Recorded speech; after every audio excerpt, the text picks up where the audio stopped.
Welcome back to the 14th online episode of Peacetime, hosted on alternating Sunday mornings by Peace Point and on alternating Thursday evenings by DIMC Information, with myself, Phra Nicholas Thanissaro, live streaming from Dhamma International Meditation Center in Azusa, California. Today's session will be about an hour and 10 minutes long and will consist of a 25-minute talk and 20 minutes of meditation, finishing up with 25 minutes of conclusion, answers to viewer questions submitted in advance, and news updates. Last time you saw me, we looked at a rust in the mind. The topic for the Dhamma talk today will be cultivating contentment to overcome greed in the mind. Again, this session I would like to encourage you to send in any questions you have by emailing me at peacetimequestions@gmail.com. so that I can have a shot at answering them next time round. And just to avoid any confusion this lesson, let me just spell that out. The email address is paeacetime.questions@gmail.com, as shown on the slide. This session we will look specifically at the symptomology of the defilement of greed. Last session, I defined greed as wanting to get something or steal from others given the opportunity. It comes from the same cluster of defilements that causes sensual thought and also stinginess. However, we will examine both of those other subcategories specifically in a future session. If you can remember, when greed is compared to hatred or ignorance, it has the attribute of not being particularly damaging, but taking a long time to recover from. Greed and its related defilement of desire are attachments to things that we like, generating unhealthy lust, passion, or desire. It is like a form of hunger in the mind, but unlike a regular hunger, it doesn't go away even if we get what we want. To give an example, consider the habits of a mangy stray dog. If you give it scraps, at first it will be glad of the gift and will finish everything you give it. That is genuine hunger for something it needs. However, if you continue feeding it scraps for 7 days, if there's no meat in it, then it will lose interest in the food. That is where greed kicks in, where the dog becomes driven by want instead of need. If you continue giving it better food, in no time it will be climbing on the table, sneaking the food off your plate. If you come across this sort of stray dog, you would have no alternative but to chase it away, because of its greed. Because it is a dog of the sort that never knows enough. It doesn't only happen to dogs. If you stand in front of the mirror and see what you look like when your eyes light up, when you're licking your lips and drooling with obsession for something that you'd like to get, then that is what greed personified looks like in a human being. If we were to describe the action of greed according to the dynamics of meditation, we can say that whenever you see something that captures your attention, it will pull your mind away from the center of your body.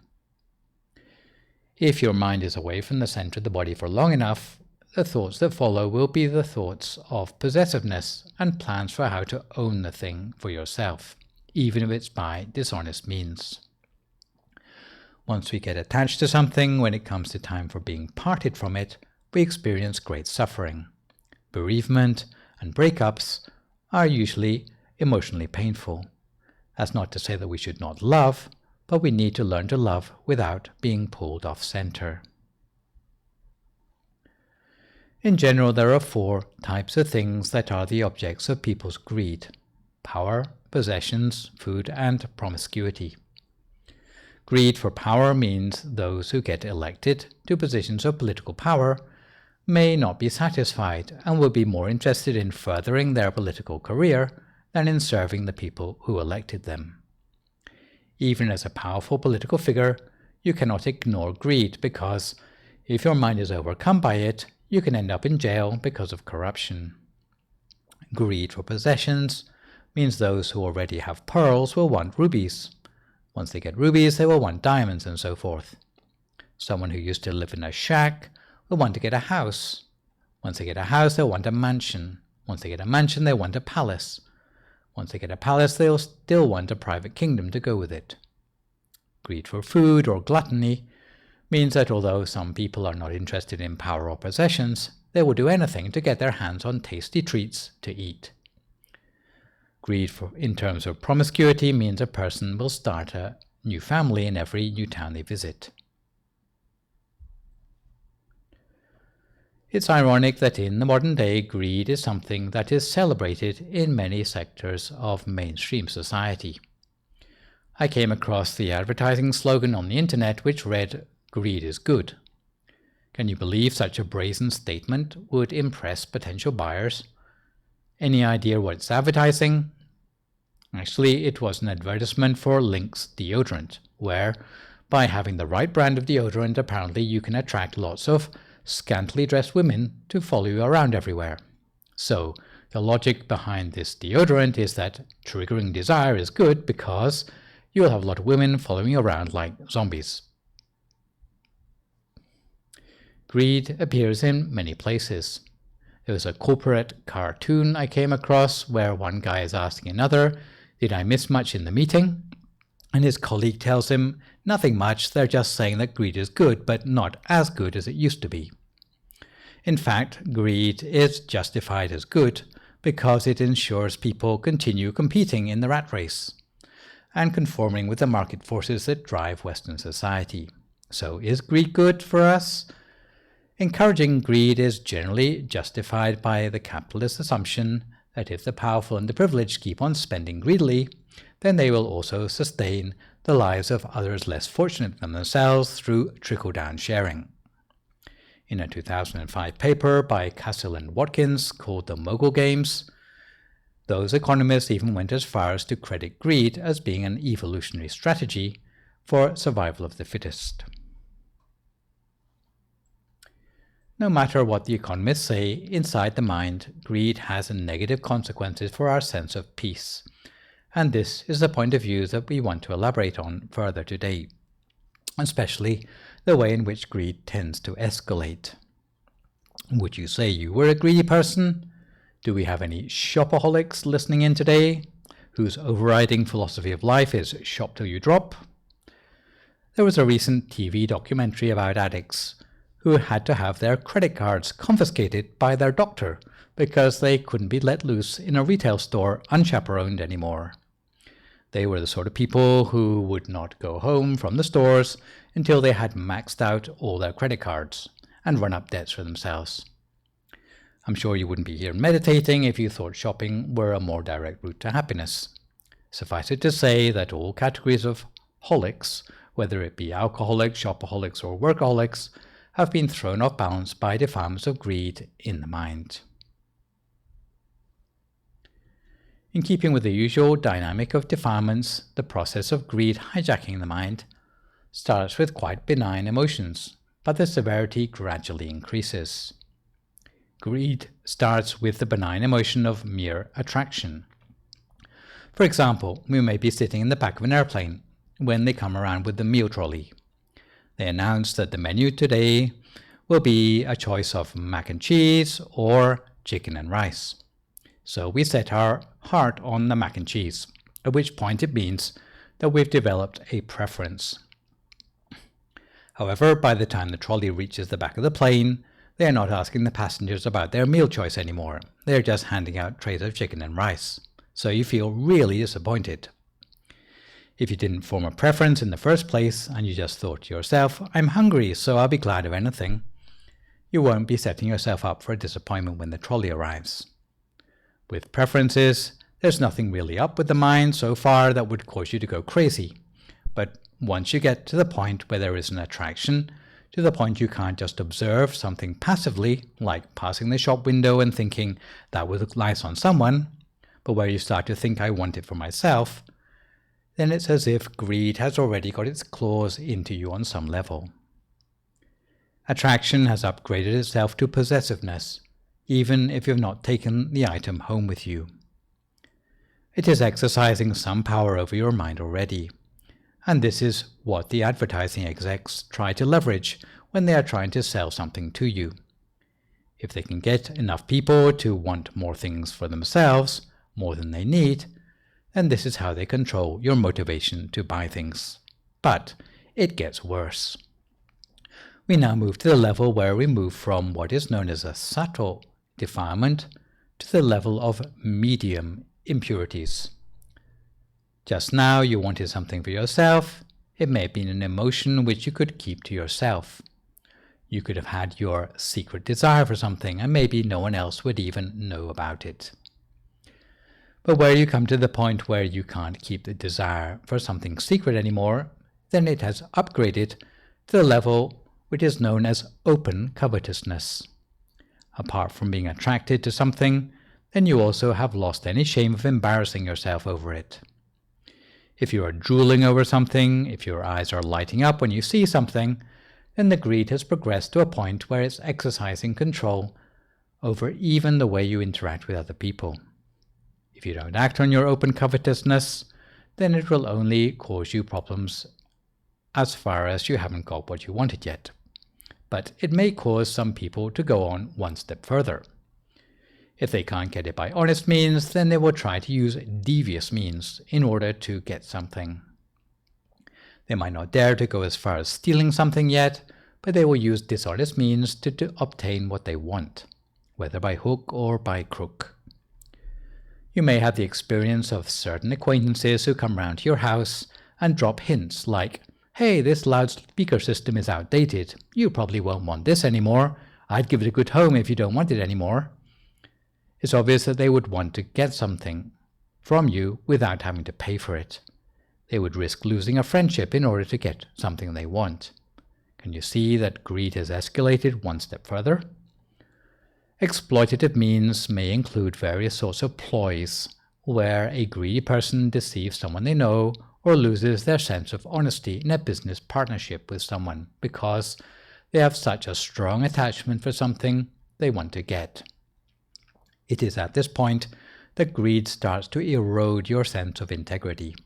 And this is starting to come to a point where the greed in you is getting the upper hand.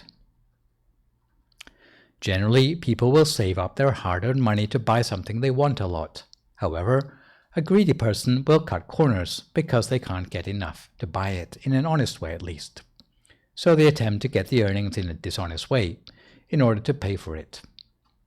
A historical example of this sort of thing happening, and one of the reasons that the slave trade could exist for so long, was because people didn't care enough about exploiting other human beings in order to build up their own business empires.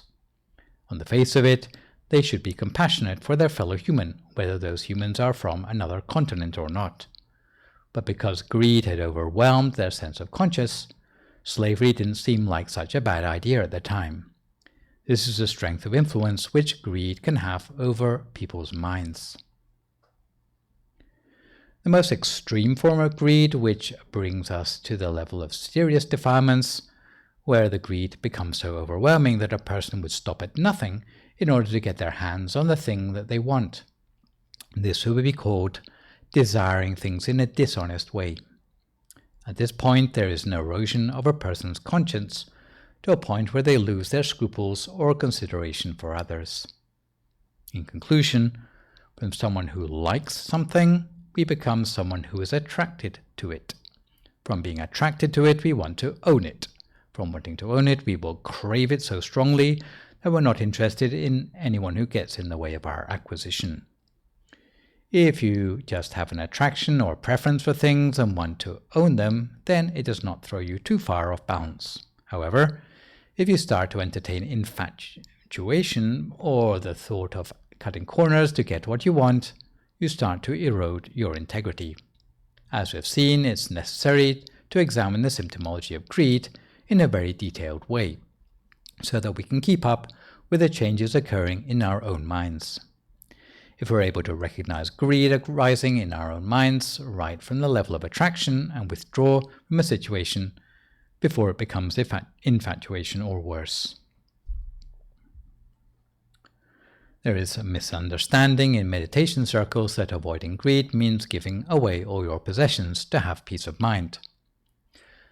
The stereotypic meditator always seems to be someone left with nothing, having done a Marie Kondo on their house. But If it rains, they always come asking to borrow your umbrella, and if they run out of clean clothes, then they come asking to borrow your washing machine. Here I would like to make clear that the possessions are not the problem, but our attitude to them. Monks have few possessions, but the logic behind this is for monks to avoid being a burden on charitable supporters. To use modern terminology, to keep the charity overheads to a minimum. But if you're not a monk, you should not be guilty about being adequately equipped for life and for helping others.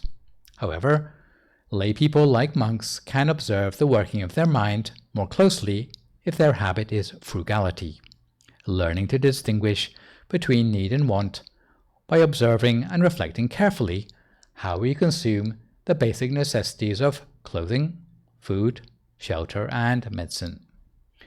It is at the point of caring about choices that you can start to break free of the greed in your mind. Speaking from the point of view of a monk, there's a lot of effort put in by a monk's lifestyle to protect monks from having to exercise too many choices.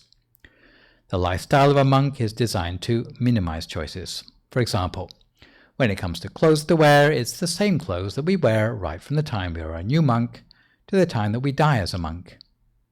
It's the same sort of clothes that we wear for evening dress, pajamas, working outfit, or formal attire.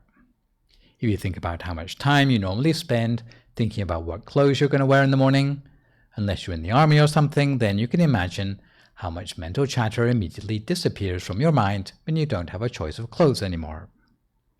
When it comes to hairstyle, then, immediately monks have a very simplified life.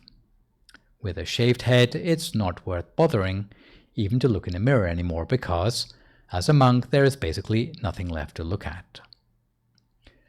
As lay people, you have to decide whether you're going to part your hair on the left or on the right, or whether you're going to have your hair curled or long or short, whether you're going to put your hair up or wear it down. For monks, this is just not an issue because monks follow a set of rules that governs the choices and hence the attachments. When it comes to food, then monks, in our tradition anyway, have to take what we're given. And so it may be cheap food or it may be expensive food, but it's not the food that you've chosen. Accepting what you're given with gratitude makes you think very differently about food. Instead of being something that is basically entertainment, food becomes something that you have to have enough of merely to fill you and provide enough energy for you to do good deeds in your life. So this is a way of minimizing greed that is imposed externally, but although it comes from the outside, we can start to train the attitudes on the inside of our mind. I should also clarify that it is not antisocial greed if you want to have something you don't have yet, but you plan to earn it by honest means. For example, if you want a new Mercedes and it costs 100k and you save up to buy it, such an emotion is not desiring things in a dishonest way. However, if you are a millionaire but you think to cheat someone else in order to get the Mercedes you want instead of paying for it, such a defilement is desiring things in a dishonest way. There is nothing much wrong in itself with wanting to obtain things as long as it doesn't cause you to exploit others. If you really want to buy a Mercedes and you save up your salary to buy it, then that's not serious greed. However, if you cut corners to get involved in corruption to boost your earnings, then that is submission to the defilement of greed, and eventually it will lead to greed for things without end. So, before we turn to look at the antidotes for greed in the mind, let us set aside a few moments for ourselves to meditate. So at this time we settle ourselves for some meditation. If you would like to find a comfortable sitting position for yourself now as you listen to my instructions.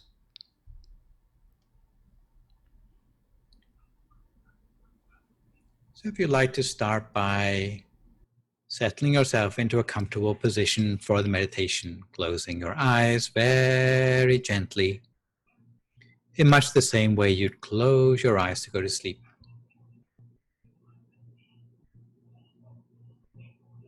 Breathe deeply to yourself, maybe for 2 or 3 breaths. When you breathe in, try to notice the refreshing air from around you. As you breathe out, you may feel that you're letting go of any previous worries or concerns that you may have had.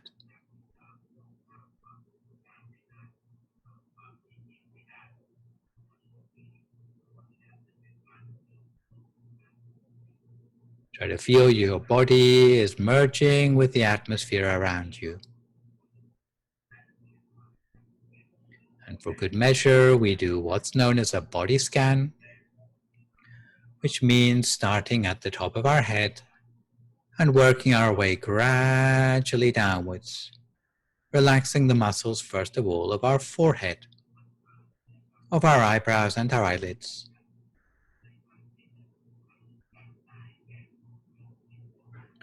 The way we close our eyes is quite important. We try to close our eyes in much the same way we might close our eyes to go to sleep.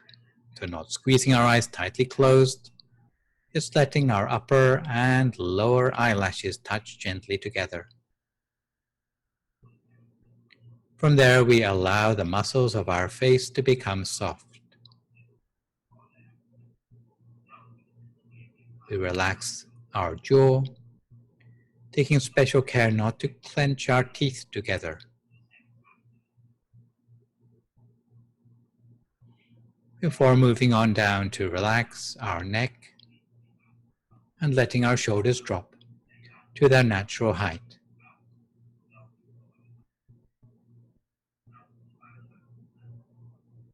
Moving on down, we relax our arms, our forearms, and then our hands and fingers, so that even the way our hands rest in our lap is as light and gentle as possible.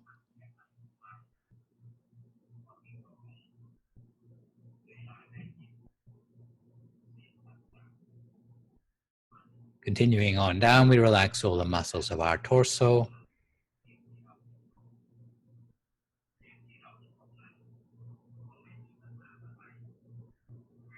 chest, trunk, and abdomen. Relaxing both legs, all the way down to our feet and our toes.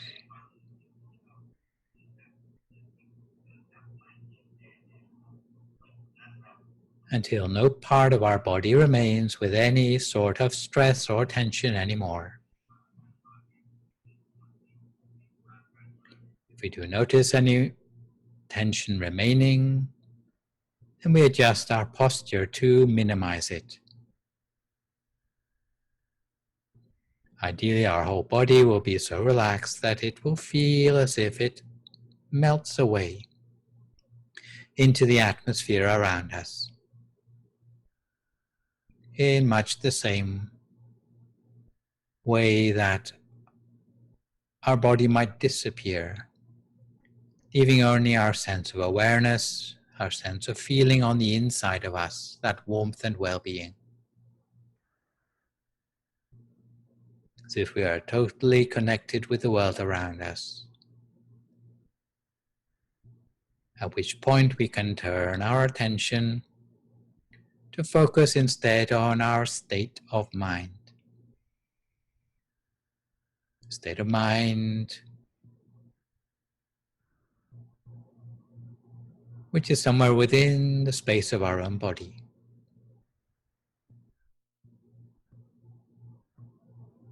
And in order to relax our mind in preparation for the meditation ahead,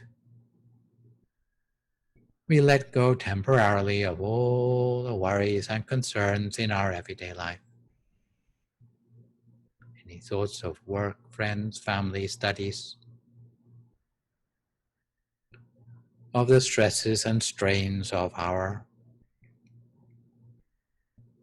contemporary times. Any regrets from your past, or any plans for the future. Keeping our mind 100% in the present moment and on the task in hand.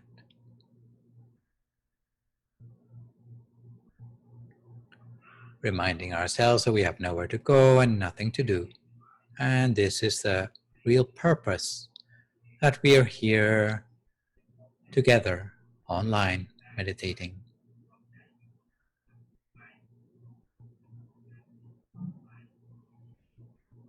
So we focus in the present moment while conjuring up a sense of happiness and joy in the mind. For some of you, happiness and joy may come immediately to mind. If not, then cast your attention back to a time in your life when you felt truly happy,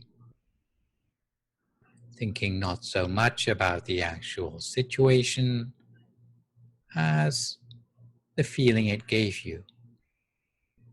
Maybe when you were able to do something nice for another person.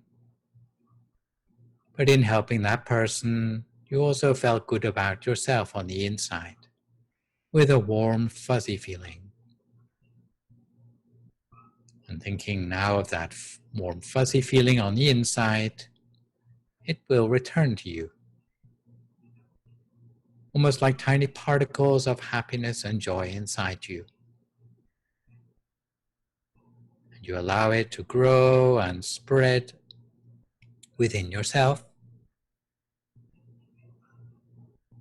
until it fills the whole of your body and mind, filling you up to the point that there's no space left in your mind for any other sort of thought.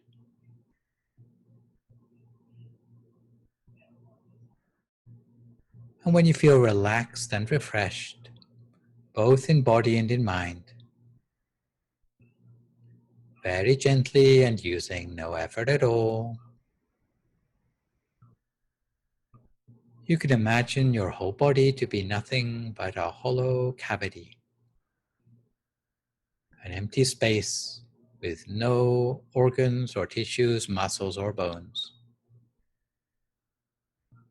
Alternately, you might think of your body as being like a transparent bubble with nothing on the inside. Others who've been meditating longer may have the feeling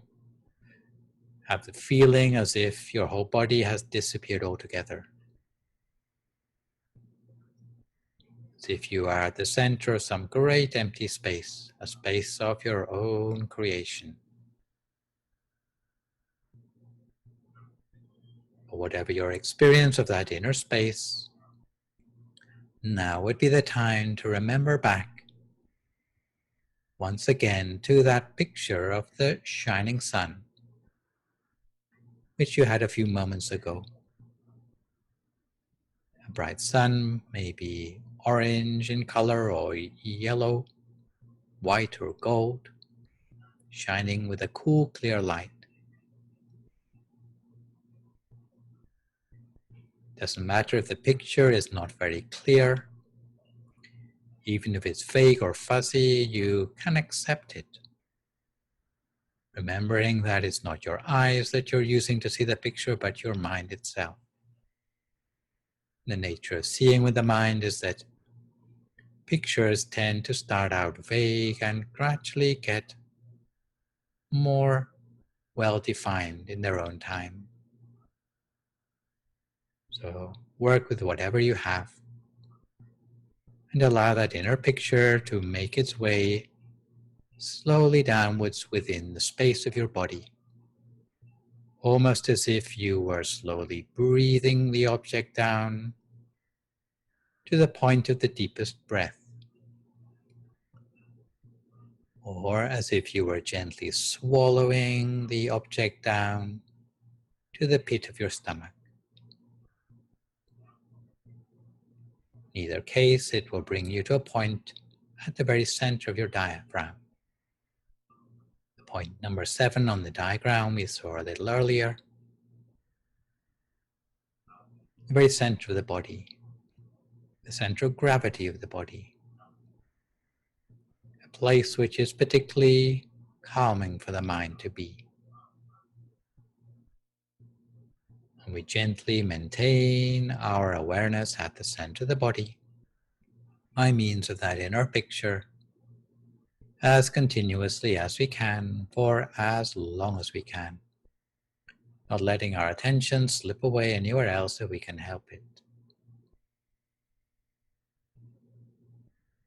We find our awareness wanders off. Each time we realize, we just bring our awareness back again to the center of the body as before, for as many times as it takes for the mind to start to settle at the center of the body. As for the possible problem of there being thoughts in the mind, if the thoughts are at a low level,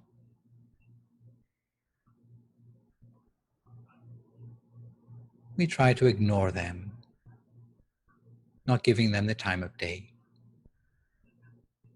treating them like unwanted guests. And if ignored for long enough, will gradually go home all by themselves without even a confrontation.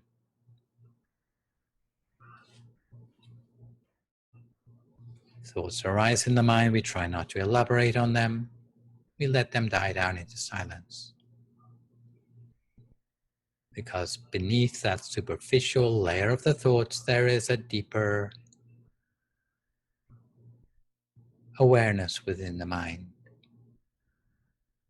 that will allow us to access the deeper processes, things like our gut feelings, our intuition, our wisdom, all of which are already within us, but they're usually obscured by the superficial working of the mind. This is the point where we start to chase away some of those clouds, some of the things that obscure the deeper working of the mind. When working with the mind, we need to be both patient and gentle, not letting the mind be too forceful in the way it rests at the center of the body. Because sometimes we are used to hurrying, forcing, competing with others, trying to get to a possible goal, or what we imagine to be progress in meditation. But what we find is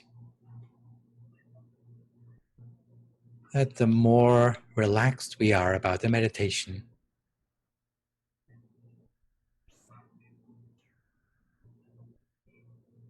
the more quickly we will move towards our possible progress.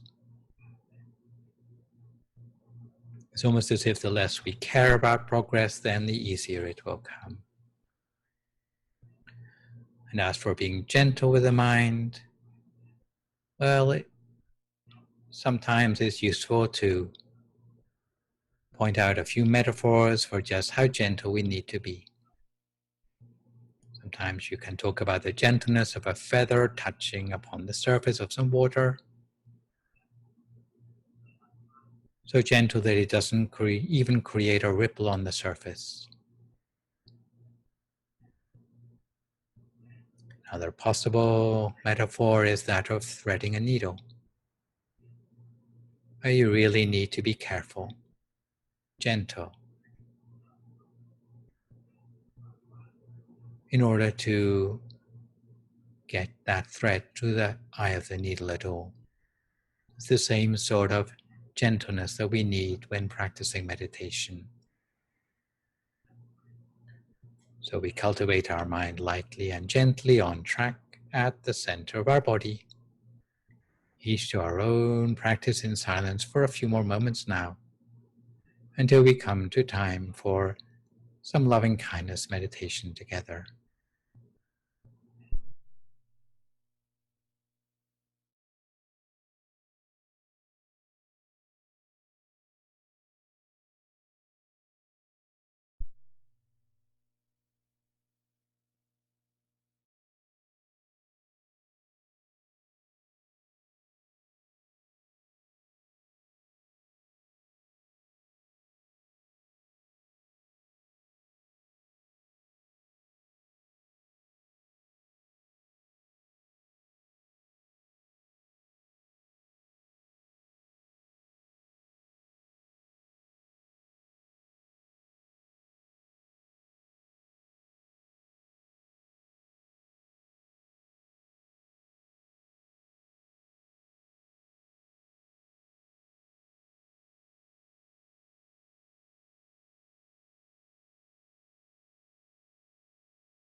Don't forget if your mind wanders off onto other things. Each time you realize, simply bring your attention back again to the center of the body as before. Keep on bringing the mind back to the center of the body for as long as it takes for the mind to build up that sense of being at the center of the body almost by second nature. Almost as if there's a stickiness that keeps the mind in place at the center of your body, where it's contented to remain there rather than slipping away anywhere else. As for the thoughts, let them die down into silence. Only using the mantra if the thoughts are really persistent. Otherwise, notice the spaces between the thoughts. And as time goes on, you'll find that the spaces between the thoughts are more frequent than the thoughts themselves. Until at a certain point in the meditation, there will be a sense of unification at the center of yourself. As if all your mental faculties are drawn to the center of your body, whether it's perception, memory, thought or cognition, all at the center of the body, as if that were the center of your mind. So we continue to maintain our awareness in this way for a few more moments in silence until we come to time for our loving kindness meditation.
Sabba Buddhanupavena, Sabba Dhammanupavena, Sabba Sankhanupavena, Sattha Soti Bhavantu Te.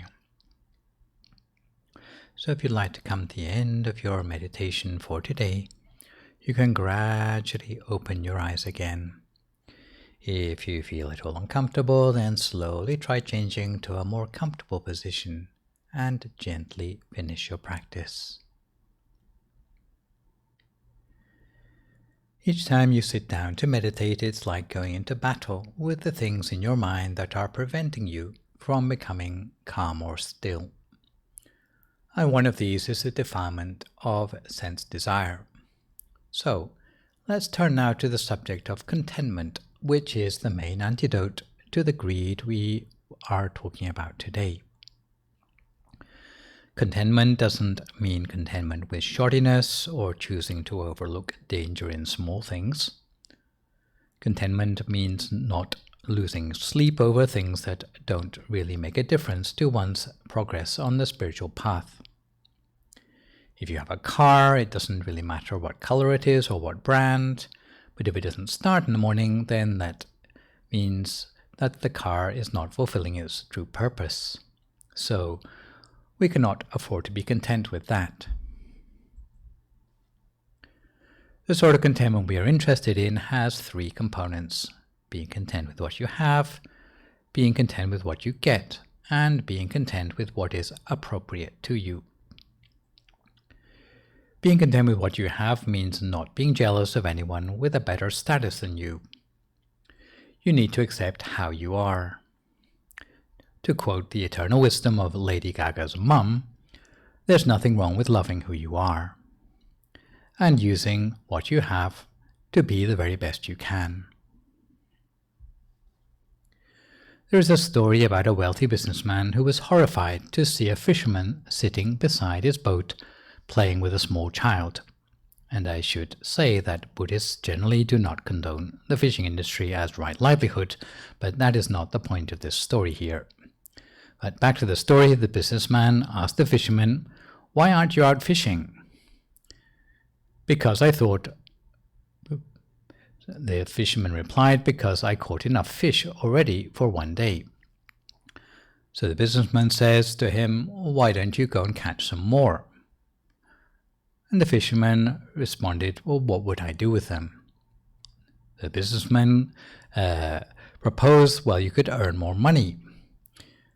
And then with the extra money, you could buy a bigger boat, go into the deeper waters and catch more fish. And then you would make enough money to buy nylon nets. With the nets, you could buy even more fish, and so you could catch even more fish and make more money. And with that money, you could own 2 boats or maybe 3 boats, and eventually you could have a whole fleet of boats and be rich like me." "And then what would I do?" asked the fisherman. "Then," said the businessman, "you could really enjoy life." And the fisherman looked at the businessman with a confused look on his face and asked, "Well, what do you think I'm doing now?" So in conclusion, we cultivate contentment with what we have. And in order to do that, then we need to learn to count our blessings. Secondly, apart from being content with what you have, you need to be content with what you receive. You should be accepting of the fact that there are sometimes ups and downs in life, and you should expect that. If you can do that, then you will be content within yourself. Your happiness shouldn't have to depend on the things outside of yourself. Pragmatically speaking, the more one meditates, the more one feels insulation against the vicissitudes of the outside world, because the nature of the outside world is like a roller coaster. Sometimes you have good times, sometimes you have bad times. Sometimes you get a promotion, sometimes you get fired. Sometimes you have a lot of money to invest in Bitcoin, sometimes you get your fingers burned on the stock exchange. But if your mind goes up and down every time there are changes in life, then you would not be a very stable person. Ironing out your reactions to life's roller coaster will bring you closer to contentment. The more you meditate, the more the mind will have that feeling of contentment in spite of what is happening around you. When you're new to meditation, that is not yet the case. The quality of your mind is still dependent on what is happening to you in the outside world. But the more your meditation deepens, the more distance you have from the ups and downs of the outside world. You can choose not to let the outside world affect you. It will help if you don't let yourself feel over the moon when things seem to be going well, and if you don't let yourself despair when things seem to be going wrong. And you'll gradually realize that on the inside, you have an increasingly robust sense of stability as your refuge. In this connection, there is a story the Venerable Dattachiwo used to tell about the experience of a Thai minister of commerce. The minister came from a wealthy family, and he shared 2 events he encountered on the same day which highlighted the importance of contentment. He left his home one morning and passed a beggar on the street. In his family, there was a tradition that they would never turn away any request for help. Of course, how much they helped someone in need depended on the situation, but they would never refuse another person help outright. He would normally not think twice about giving a beggar a few pennies, but that day in his pocket he had no loose change. He had to open up his billfold, where the smallest note was a $5. So he gave a $5 bill to the beggar, and the beggar was so happy that he bowed down on the pavement, or maybe that should be the sidewalk, at the feet of the minister. And the beggar exclaimed that he had been a beggar since he was a child, and today was the first time in his life he had met someone so generous to give him a $5 bill. The beggar's eyes shone with appreciation. and the beggar's delight gave the minister a certain cheerfulness with which to start his day. When the minister reached the ministry, however, he met a bank manager with a pained expression on his face. The minister asked whether the banker was ill, and the banker confessed, "I'm so upset, I haven't slept all week.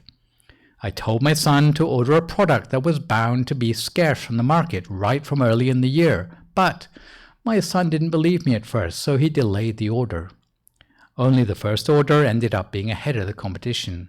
For the second and third lots, we lost our market share. My son should have had a profit of 100 million this year, but because he hesitated, he only managed a profit of 60 million. We have lost 40 million, which we could have had." The minister expressed his condolences and went into his office, but that day he could hardly get any work done because he was busy musing about the ways of the world. A beggar who is happy all day with a $5 bill, and a banker who cannot sleep because he only got a profit of 60 million. He sat and wondered whether, even if he managed to achieve miracles as a Minister of Commerce, whether anyone would actually be happier as a result. Last of all, you need to be content with what is appropriate. There was once a hobo who bought a lottery ticket and miraculously hit the jackpot. When the hobo heard how much he'd won, he had a heart attack and died. A second person went to collect the money, but as they had never had any experience of looking after money, they died in the ensuing quarrels between various friends and relatives who appeared out of the woodwork for a share of the money. You have to know what is appropriate or inappropriate for yourself. There are many other stories of so-called lucky lottery winners who went on to be destroyed by their newfound wealth. And this is probably why Mahatma Gandhi warned about the danger of wealth that is unearned, going as far as to put it on the list of 7 deadly social evils. When you are trying to define what is appropriate to you, you need to consider 3 criteria: appropriateness to your financial status, appropriateness to your capability, and appropriateness to your social standing. Appropriateness to one's financial status might mean not building a huge air-conditioned house you cannot afford and having to take out a huge mortgage. Appropriateness to one's capability might mean not choosing a high-backed director's chair if one is not capable of being a director. Appropriateness to one's social status might mean that if something is above or beneath one's social status, it's inappropriate to accept it or own it. If you can overcome your greed and desire, you will achieve contentment with all that you have and all that you receive. It is a very useful state of mind for a meditator because it is the sign of a mind that is still and centered. Apart from this, contentment still has many other advantages for us. You will find you have reduced anxiety about having to strive endlessly for meaningless ends. You will have fewer reasons to run up debts, and you will also have fewer reasons to fall out with your friends, because if you have a good friend and you ask them for something that they love the most, it may cost you your friendship unless they give it to you without your asking. A contented person will inspire love and respect from others and easily achieve peace of mind, as is the basis of progress in meditation. Contentment will also protect us from curtailed lifespan. For example, a farmer who desperately wants to profit from the sale of his crop harvests it before it's ripe. The mature crop lacks the necessary nutrients, so the consumers end up suffering poor health and short life as a result. The real philosophy of overcoming greed is to fight fire with fire and acquire a taste for something more valuable than material wealth, by giving rise to higher states of happiness that are the objects of constructive forms of attachment, by practicing generosity, recollection of death, monastic-style moderation, and meditating. If you want to train yourself in generosity, you should give gifts to others habitually, and it will help you to overcome attachment. If you know you are a very greedy person, then you can change yourself gradually by practicing generosity. If you practice generous deeds and attitudes every day, in the end the craving to get others' possessions will gradually disappear, because every time we're able to give something away, we loosen our ties of attachment for that thing. Secondly, you need to train yourself in the recollection of death in order to put your life properly in perspective. If you recollect death, you will start to realize that you waste most of your life greedily chasing after dreams that are ultimately irrelevant to your existential well-being. We should recollect death regularly, and it will reduce our desires and put the important things in perspective.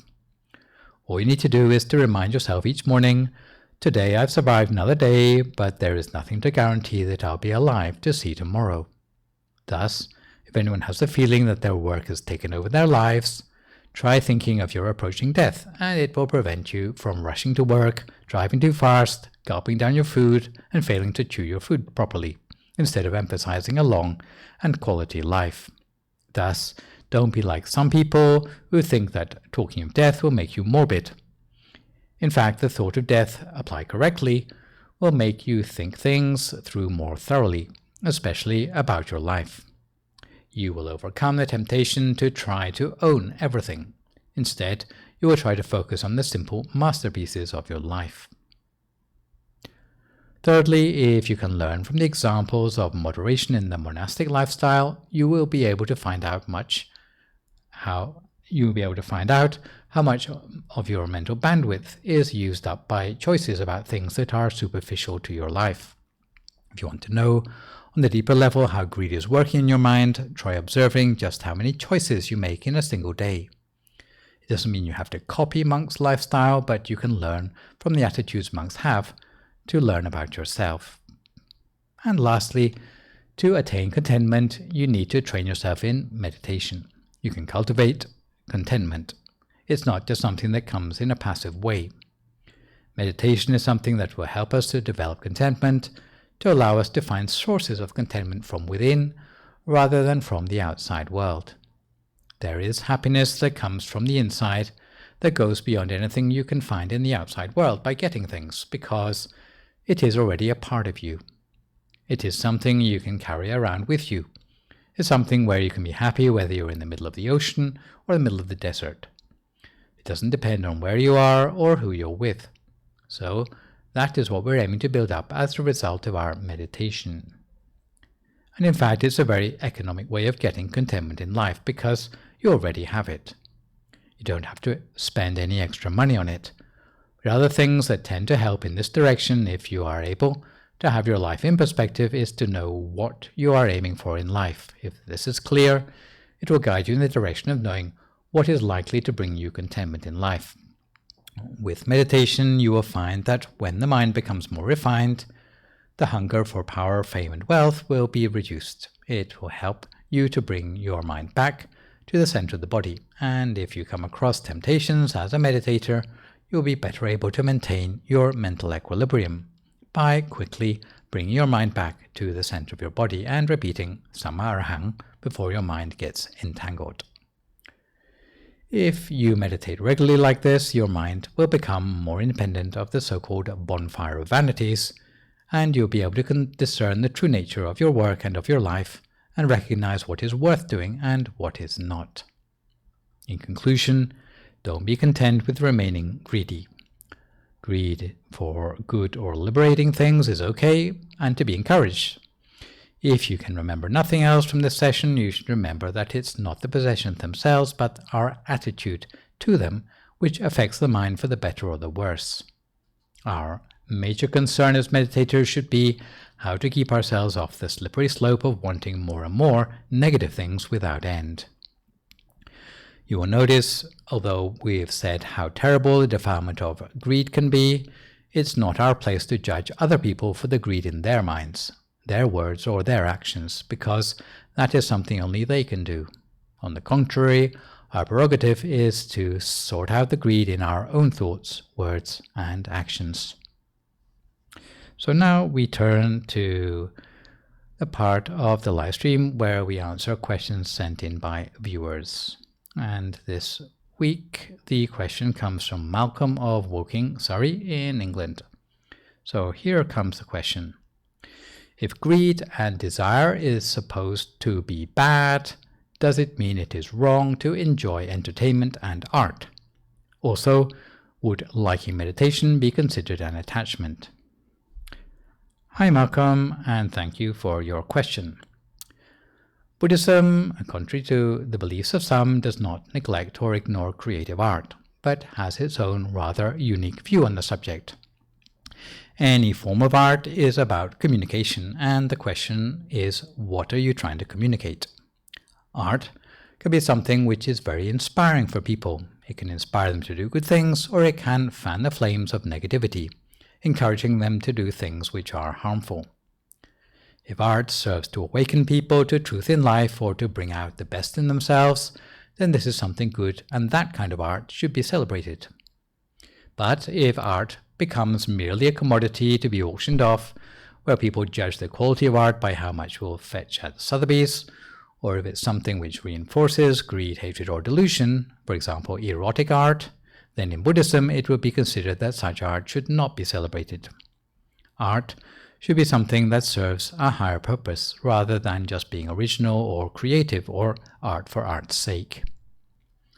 Entertainment is included in the roads to ruin because it has dangers. It tends to waste time that would be better spent doing other things, and it will dull your senses eventually to the things that might otherwise be better uses for your senses. This is particularly clear in the case of kids losing track of time when playing computer games. It's only seen as a danger if it is taken to the extreme of liking entertainment so much that you no longer fulfill your proper duties in life anymore. There's nothing wrong with aesthetics per se, especially aesthetics that show a subtlety of mind or mastery of craftsmanship of various sorts. These are all seen as valuable things in Buddhism. As for meditation being an attachment, on the contrary, meditation is a tool that helps reduce attachment. The way meditation works is that it gives you a new source of happiness. Once you have touched on that sort of happiness, it tends to loosen the attachments that you had for other things, making them seem trivial by comparison. It's like trying to tempt a millionaire with a free gift. The millionaire would just not be interested by this because they already have something which is much greater. And as a meditator, the experience will be similar because things that before you learn to meditate, you took really seriously, which might upset you a lot if you didn't get them, but having touched on something which is far superior in meditation and more deeply satisfying, then those temptations don't hold sway over you anymore. So meditation does help you to overcome attachment. Liking meditation is not an attachment, but helps you to step beyond attachment. So let me finish with a couple of news updates, one about the upcoming Katina ceremony at the temple and the other my usual PSA about the availability of meditation teaching in English.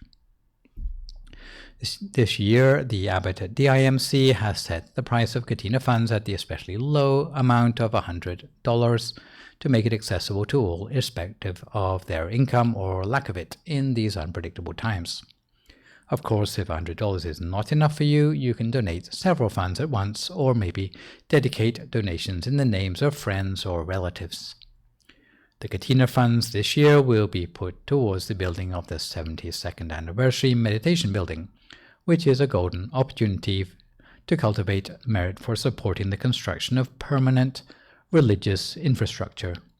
It will be a place that will serve the needs of the monastic and lay communities from all over the United States to come and meditate or perform religious activities together with the aim of perpetuating the study of advanced Buddhist wisdom for thousands of years to come. The known merits for this sort of offering are to have an extended life expectancy, to gain easy access to the upper echelons of society, have a radiant complexion, inspiring the faith of others, to be endowed with happiness both in body and mind, to be endowed with strength and energy, acuity, wisdom, ingenuity, and quick-wittedness, never to have cause to worry about wealth needed in the cultivation of philanthropy, to be loved and protected by humans and non-humans alike, to have a heavenly afterlife destination, ultimately entering upon nirvana. I should warn everyone in advance, since the 100-person public gathering rule for the state of California will still be in place on October 18th, unless you have been personally informed otherwise by temple staff. The best way to participate in Katina this year is to submit your name in advance to either Jenny or Crystal at the phone numbers on the Katina slide you can see now, and reserve yourself a place for Sunday morning of October 18th. We plan to have 2 sittings for the Katina ceremony, a little bit like the watching a movie in a movie theater. You can choose which session you want to attend. Each sitting will have 100 persons each. The first one will be the sitting on the Sunday morning of the October the 18th, and it will be between 9:30 and 11 a.m. and for the general congregation. The second one will be on the Sunday afternoon, but is by invitation only for the VIP benefactors.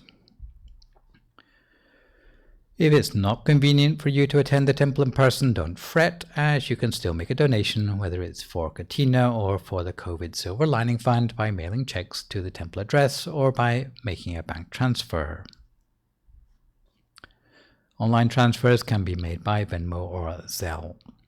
The special merits arising for those practicing generosity in these times of adversity are that you will have a life free of obstacles and danger.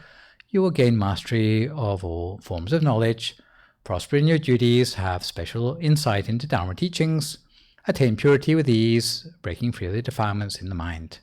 You will gain wealth on worldly, spiritual, and transcendental levels, allowing you to pursue perfections with ease, all the way to the attainment of the utmost Dharma, and the whole temple would like to rejoice in your merit on this occasion. Meditation is particularly valuable in this COVID era to help us cope with the dysphoria of the new normal.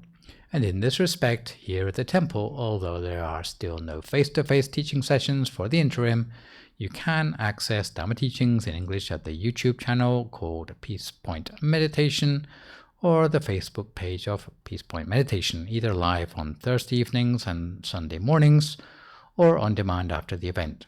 For those of you who have been following my talks, you may be interested to subscribe to a YouTube channel which I have recently set up in my own name, which can be found by searching for Phra Nicholas Thanissaro on YouTube, where I've systematized the teachings and cut them down to the bare essentials.